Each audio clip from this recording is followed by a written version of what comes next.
wants you to know that you're his girl. That he does. There is a love, and he said I would have slowed down. I wouldn't have been so ADHD, like all over the map. And he says he does care about you. Do you think of him on occasion? Yeah, I do. Because he goes, she's still thinking about me. He goes like that. Yeah. He says, this was my fault. I was in the wrong place at the wrong time, and I really needed to have cleaned up my act before that. This wasn't meant to happen, unfortunately, of course, he says, but it happened fairly quickly. And he says, I thought that it was a dream moving into the light. I thought what was happening wasn't real, like I was tripping, he said. Yeah. But he says it wasn't, of course. And I tried to get back into my body, but they wouldn't let me. They said that the body just wasn't going to be functional, just wouldn't have been able to have me anymore. It was too destroyed. Just smile. Yeah. It's okay. He says it's okay. I think the one other question I had for you, this isn't anyone who died, but this is kind of, I mean, I rescued a horse about 10 years ago from the auction, and I have no idea of any past that this horse had. I know it was probably traumatic. I don't know if it is. There's a male that took care of him, or was his caretaker.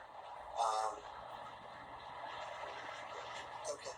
There were levels of neglect and levels of abuse, should I say. He gets kind of like that sometimes, kind of flinches sometimes. And he has flashbacks at times of things. Like he gets into a mood. And you're like, well, what's wrong with him? But he's playing out in his head what he went through. Some things like just remind him. Is there points where like the whole day is shot with him because he's just having his off day? Yeah, he loses his marbles. Right. Yeah. But it's the flashback that's happening for him. That's what's going on for him, is the flashback. So there's more neglect than anything else, I would say, but I think there are points of him being disciplined or things like that he flashes back to. He's a good boy underneath, other than that. Yeah. And he's affectionate with you. I have to do this, that there's a dad. What's up with your dad? Is your dad at a distance? My dad? Yeah. Yeah. Yeah, like kind of like not present and sometimes. Yeah. All right. Okay. So who's bringing it through? Your dad's parents have passed? Yeah. My dad's father. Okay. Because he comes through very strong. And who's the female? Even though his mom is still alive, there's another female that was mom-like to your dad that comes through. There's another that. There's another energy. Your grandfather comes through, but another female energy that was like a mom to your dad. Could be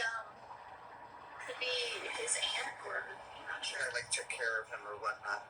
But they're coming through and they're trying. Your dad squirrels himself away sometimes, or doesn't? Yeah.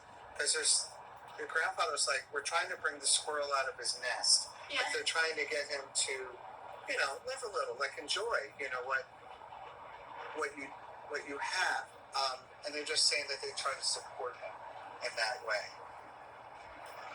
Okay. Was there a near miss, like a car accident, a near miss with that, or a near miss with something? Like a car accident didn't happen, or right, was like something that was close. With me? Yeah. Or? That could have happened, but didn't. I've had a lot of close calls, but I mean... Because they say that they protect you, and they take care of you, and they want you to know that. Who am I missing? Because it just feels like pretty much there's so many energies around you. But is there